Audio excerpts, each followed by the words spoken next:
We live in an environment of absolute, overwhelming abundance. You can tap a glass screen and instantly summon a ride, a high-calorie meal, a date, or endless hours of entertainment. But having infinite, immediate access to all this pleasure isn't making us happier. Instead, we are increasingly anxious, irritable, and constantly drained. The reason comes down to biology.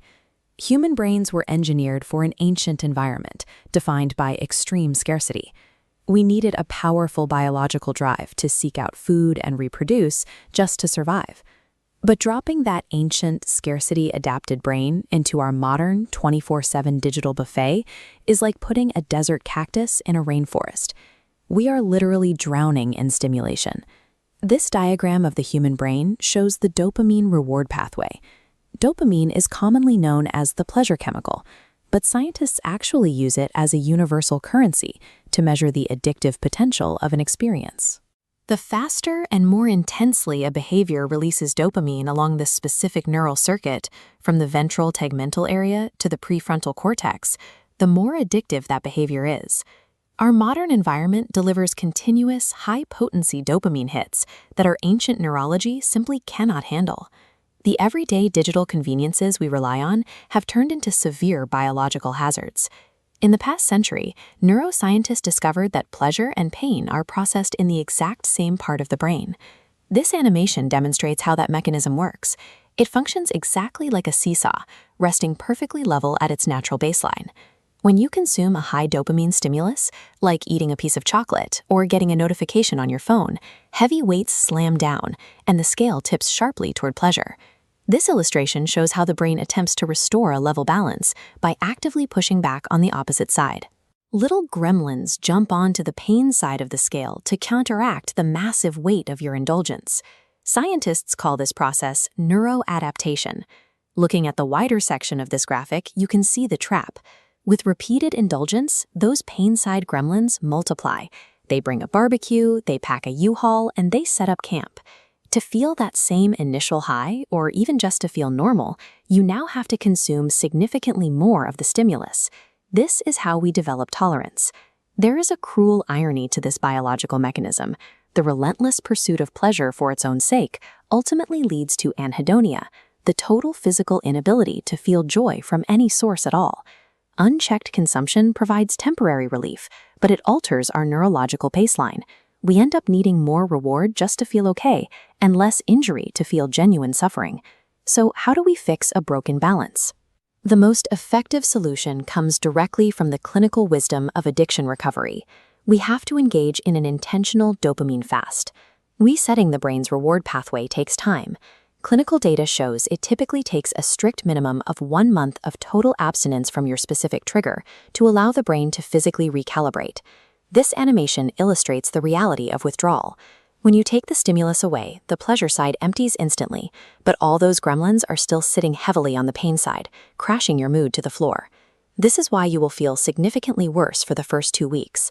But if you can make it to the 4th week, the brain adapts. It realizes the high dopamine flood has stopped. It slowly removes the counterweights on the pain side, allowing the balance to gently restore homeostasis, renewing your capacity to enjoy quiet, simple pleasures. Enduring that temporary voluntary suffering is the price of admission. Abstinence is the only biological mechanism we have to properly reset our baseline capacity for happiness.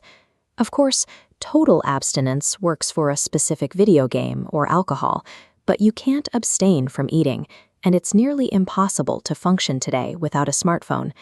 For these ubiquitous necessities, we rely on a defense strategy called self-binding. This means deliberately creating physical or mental friction between the sudden desire for a dopamine hit and the actual act of consumption. One of the most effective methods is categorical self-binding. You strictly sort your dopamine triggers into rigid allowed and not allowed categories.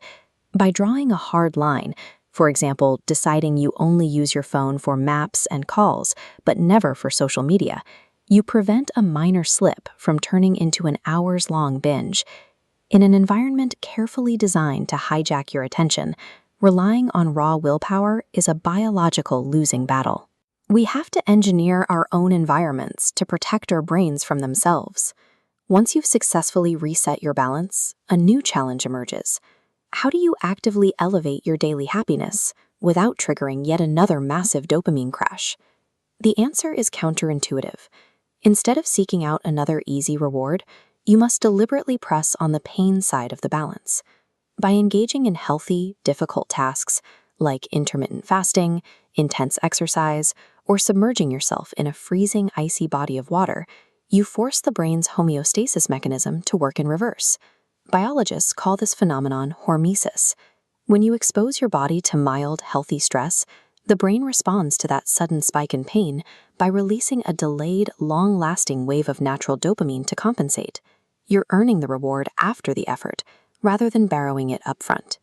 Consistently pressing the pain side triggers a sustained release of dopamine while raising your overall threshold for fear and anxiety.